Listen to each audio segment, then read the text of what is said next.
প্রিয় মন হলো বাহুর পৃথিবী তোমারে যে আমরা আজকে এমন একটা অলংকার প্র্যাকটিস করব, শুদ্ধ স্বরের অলংকার অবশ্যই। আর একটি অলংকার থেকে আমরা এত অলংকার বানিয়ে ফেলতে পারবো, আর তার জন্য আপনাদের না কপিতে লিখতে হবে, না মনে রাখতে হবে কষ্ট করে।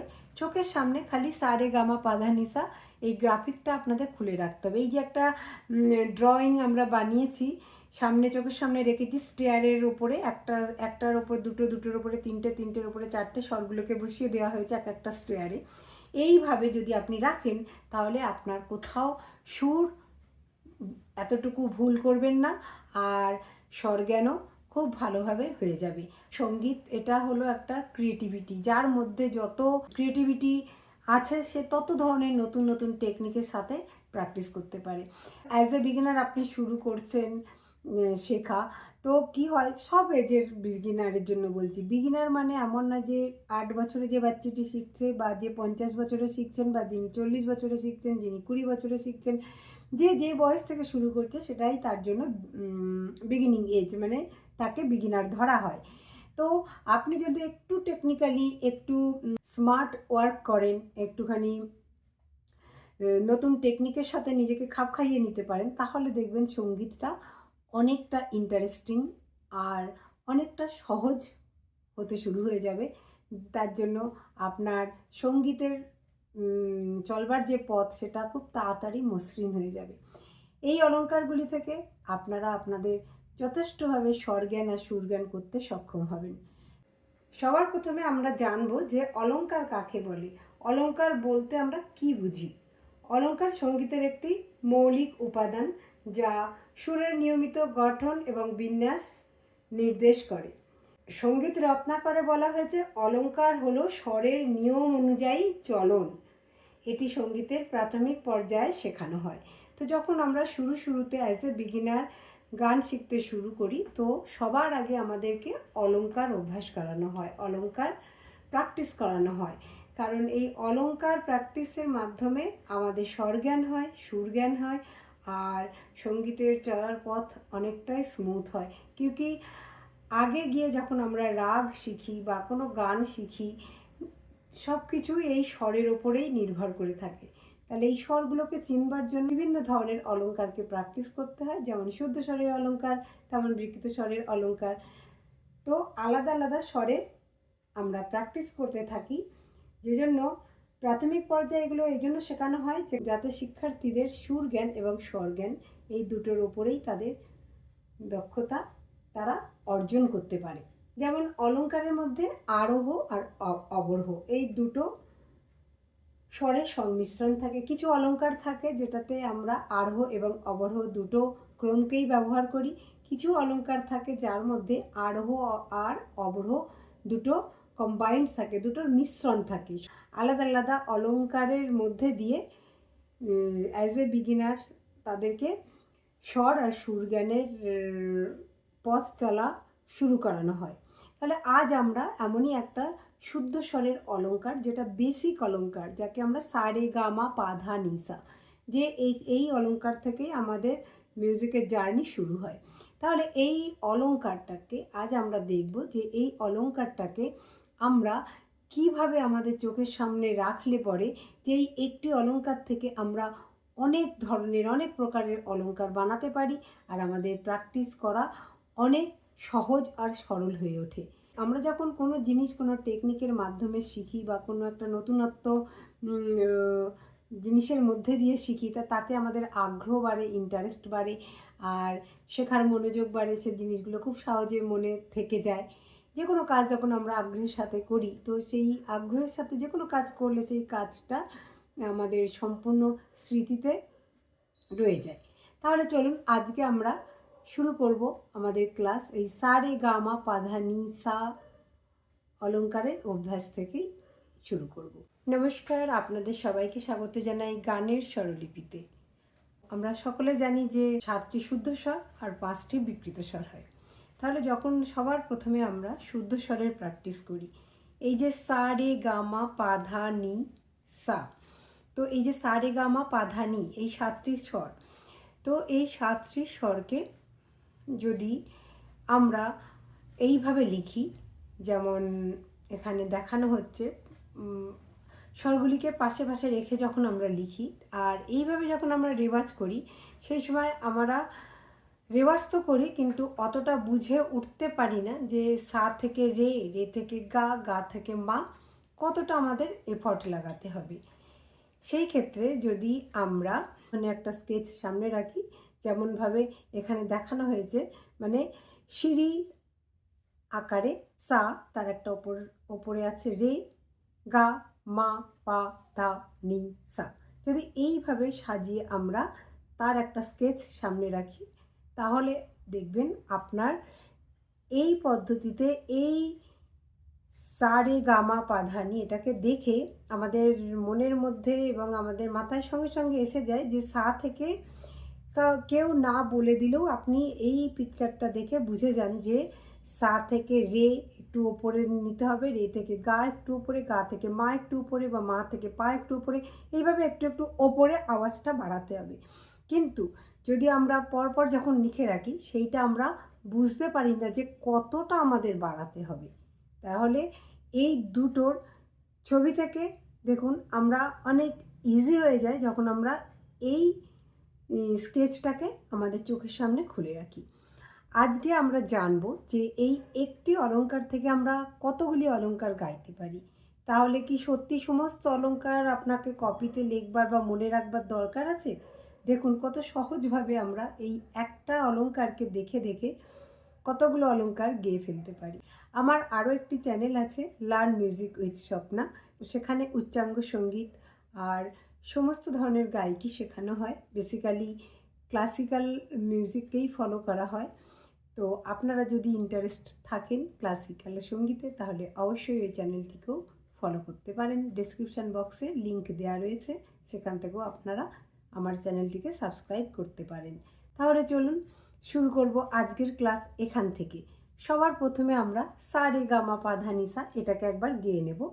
স্কেল এ শার্প, সা রে গা মা পা ধা নি সা, সা নি ধা পা মা গা রে সা। অলংকার নাম্বার 1। এবারে আমরা আসবো অলংকার 2।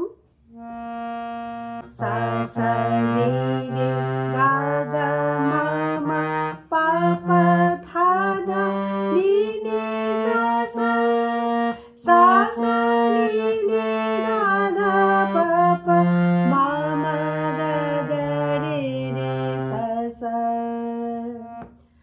অলংকার 3।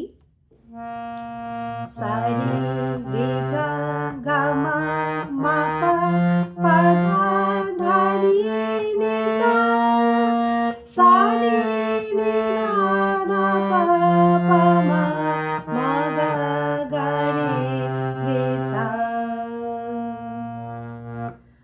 অলংকার নাম্বার 4।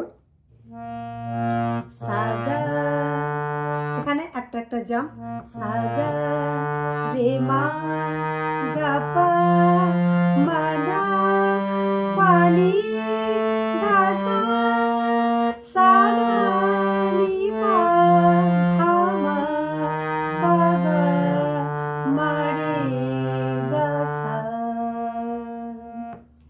নেক্সট সা গা সা রে গা রে মা রে গা মা গা পা গা মা পা মা ধা মা পা ধা পা নি পা ধা নি ধা সা ধা নি সা, সা ধা সা নি ধা নি পা নি ধা পা ধা মা ধা পা মা পা গা পা মা গা মা রে মা গা রে গা সা গা রে সা।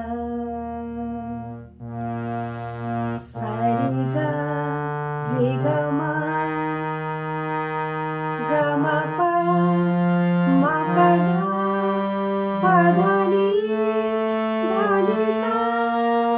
sa ni da pa dha pa ma ga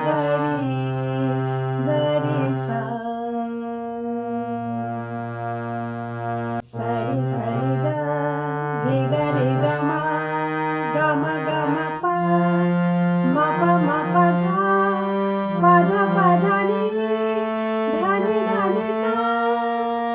sa ri ga ma pa dha ni sa ni da ni da pa dha pa ma ga ri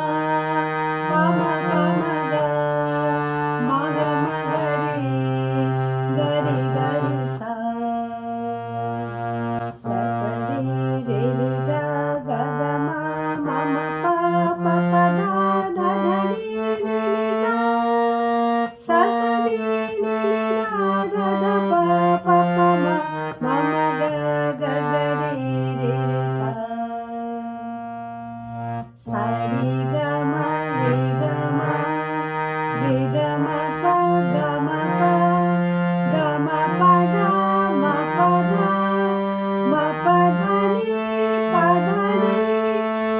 dha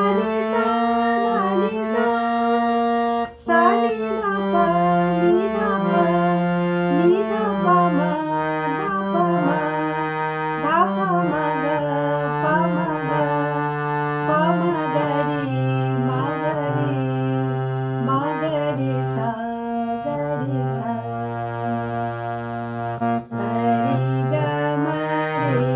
da pa ni da pa ma dha pa ma ga ri sa sa ri ga ma pa da ni sa ni da pa ni da pa ma dha pa ma ga ri sa sa ri ga ma pa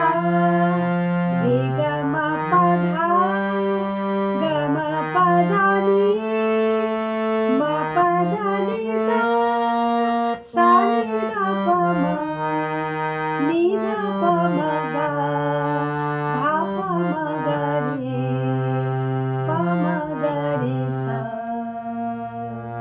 sa ri ga ma pa da ga ma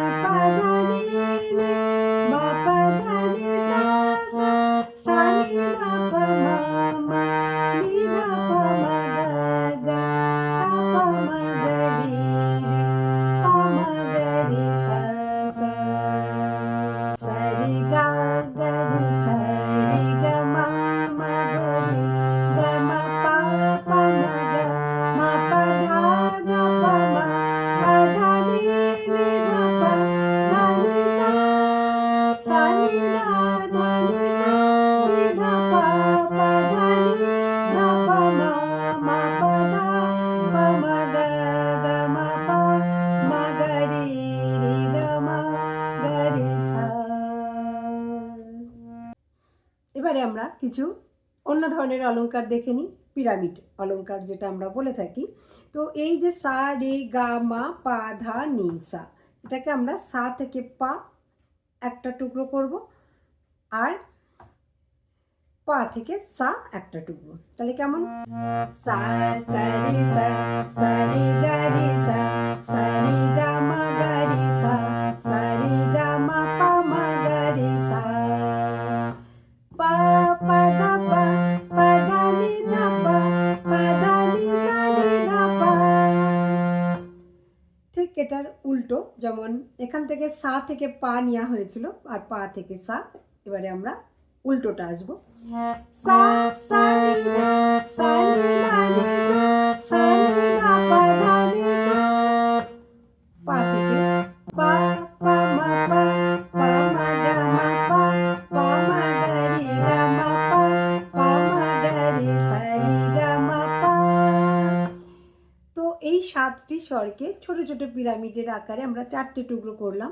এইবারে একটা বড় pyramid গাইব, আর হতে মানে মধ্য সপ্তক থেকে সা পর্যন্ত নিয়ে যাব, আর ঠিক তার উল্টো বিপরীতভাবে সা থেকে তার সপ্তকে সা থেকে মধ্য সপ্তকে সাতে নিয়ে আসবো। তাহলে দেখা যাক, সা সা রে সা সা রে গা রে সা সা রে গা মা গা রে সা সা রে গা মা পা মা গা রে সা সা রে গা মা পা দা পা মা গা রে সা সা রে গা মা পা দা নি দা পা মা গা রে সা সা রে গা মা পা দা নি সা রে দা পা মা গা রে সা sa sa ni sa sa ni da ni sa ni da pa da ni sa ni da pa ma pa da ni sa ni da pa ma ga ma pa da ni sa ni da pa ma ga ri ga ma pa da ni sa ni da pa ma ga ri sa ri ga ma pa da ni sa। এবারে আমরা combined একটা অলংকার করব, সা রে গা মা সা নি দা পা রে গা মা পা নি দা পা মা গা মা পা দা দা পা মা গা মা পা দা নি পা মা গা রে পা দা নি সা মা গা রে সা। তো এইভাবে আরো আরো অনেক আমরা অলংকার বানাতে পারি। আমরা দেখুন মোটামুটি 20টা অলংকার বানিয়ে ফেললাম। তো এইভাবে আরো আরো অনেক অলংকার আমরা বানাতে পারি, কিন্তু শুরুতে যদি এই একটি অলংকারের এই চিত্রটা, এই ইমেজটা যদি সামনে একটা কপিতে সুন্দর করে ড্র করে আপনার হারমোনিয়ামের সামনে খুলে রাখুন, আর এর পাশে পাশে ফর্মুলা দেওয়া হলো, ফর্মুলা মানে কোড, যেটা আমরা সা রে গা মা পা ধা নি, আগে যদি আমরা নাম্বারিং করি 1 2 3 4 5 6 7, তাহলে যদি আমরা যেমন সা সা, তো 1 1 2 2 3 3 4 4 5 5 এইভাবে যাচ্ছি, 1 3 1 2 3 সা গা সা রে গা রে গা মা 2 4 2 3 4। তো এইভাবে ক্লু দেওয়া রইল আপনাদেরকে। এতে কি হবে যে আপনারা ওই যে কপি দেখে দেখে গাইবার একটা হ্যাবিট হয়ে যায়, আর যেই কপিটা চোখের সামনে থেকে সরে যায় তখনই আমরা ভুল করতে শুরু করি, মিস্টেক করতে শুরু করি, মাথাটা মধ্যে হঠাৎ করে ব্ল্যাঙ্ক হয়ে যায়। যদি এই একটা সা রে গা মা পা ধা নি সা, এই 7টি স্বরকে চোখের সামনে রাখেন, আর এই ধরনের এই সিঁড়ির মতো ঠিক এইভাবে, কারণ এইটা থাকলে সুরের কোনো ভুল হবে না, যে সা থেকে রে কতটা, রে থেকে গা কতটা, আপনি চোখের সামনে গ্রাফিকটা দেখতে পারবেন। যখন আমরা ওটাকে পাশাপাশি স্বরটাকে লিখে অলংকার লিখি, সেই সময় আমরা সেটা বুঝে উঠতে পারি না। তো অনেক সময় আমরা কতটা ঠিক আমাদেরকে জোর লাগাতে হবে পরের স্বরের জন্য, আমরা কখনো ড্রপ করে ফেলি বা কখনো অনেকটা বেশি উঁচুতে আওয়াজ করে ফেলি। আর এইভাবে যদি আপনারা অভ্যাস করেন, অভ্যাসটা একদম পারফেক্ট হবে, কোথাও সুরের ভুল হবে না, আর স্বর জ্ঞান এবং সুর জ্ঞান দুটোই আপনার খুব ভালোভাবে মজবুত হবে, খুব ভালোভাবে আপনার বেস তৈরি হয়ে যাবে। এই অলংকারগুলি থেকে আপনারা আপনাদের যথেষ্টভাবে স্বর জ্ঞান আর সুর জ্ঞান করতে সক্ষম হবেন। তো আপনারা প্র্যাকটিস করুন, খুব ভালোভাবে প্র্যাকটিস করুন। আবার দেখা হবে পরের ভিডিওতে এরকমই কোনো নতুন, যেটা আপনাদের জন্য খুবই দরকার, যারা বেসিক থেকে শুরু করছেন, আবার নিয়ে হাজির হয়ে যাব। ভিডিওটি যদি ভালো লাগে তাহলে অবশ্যই একটা লাইক করবেন, শেয়ার করতে ভুলবেন না। পাশে দেওয়া বেল আইকনটি প্রেস করে চ্যানেলটিকে সাবস্ক্রাইব করে ফেলুন, তাহলে আমার দেওয়া সমস্ত ভিডিওর নোটিফিকেশান আপনাদের কাছে সঙ্গে সঙ্গে পৌঁছে যাবে। ভালো থাকবেন, সুস্থ থাকবেন, আবার দেখা হবে পরের ভিডিওতে। ধন্যবাদ।